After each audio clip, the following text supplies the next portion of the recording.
What's going on, everyone? This is Doc Ease coming to you 2020. Hope you're doing well. I know some people have resolutions. I don't, but I do have some ideas, and I want to connect with people who've been following me on my channel. I first apologize to those who have been following me because I have not put up a video in a long time. I've been kind of resisting it, but I'm going to try something. I want to talk to people who either are diversity professionals or those who work in jobs where you are there to change the environment, to impact change. I've been asked a lot lately in interviews and different venues, what do you do? How do you get ready for work? How do you do the things that you do? And I said, okay, well, I'll go ahead and I'll do it like this. Number one, the most important person in doing this kind of work is you. It's not the work that's also important. It's not the environment, but the most important person is you.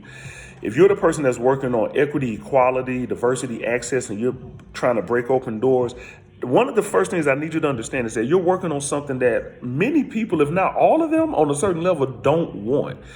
Change is very hard for all of us to accept. And if you have been able to advance in your career and get in a circumstance, a situation where you have full autonomy and freedom, you have to understand it's going to be tough for that change because it's probably going to impact their work environment too.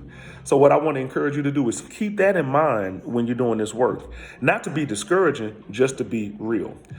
One reason that people ask me a lot about my opinion in some ways, and that's whether it's an entrepreneur, a major consultant, or even people who work in this, I'm one of the people that they call, is because I am a little bit more raw than most people.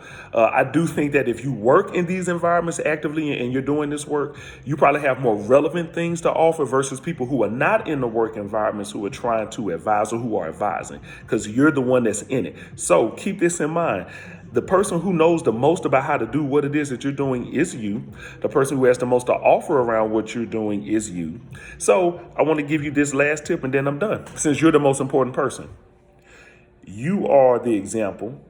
You have to demonstrate what other people are doing. So if you don't take the time to take care of yourself, you're not doing yourself a great service. So don't just wake up in the morning, if that's when you go to work, or even in the evening, and storm out of the door or just relax and do nothing. Do what you have to do to center yourself. If you're in a certain religious practice, put the full armor on. Give yourself at least 10 minutes to breathe in and out and sit still. I would say give yourself at least 10 to 20 minutes to do something physical. Make sure that you drink water in the morning to replenish your body. And do what you have to do to feel good and also to feel healthy and feel strong, and make sure that it's a healthy practice that you're doing to feel good. So when you go to work, you're not overly exposed, because things are going to happen. That's kind of the point. That's the point of the work. The difficulty is the point of the job. So prioritize yourself as number one. The saying that I've learned over the past couple of years is be nice to your future self. Slow down. Do things a little bit more slowly so that when you get to work, you're not reacting to things, but you are responding to things, okay? If anything that I just said helps you at all, I'm going to ask you to do something. Subscribe to this channel, please. Share this with your friends, and I will be back in touch to share more tips as we continue to move forward. Thank you.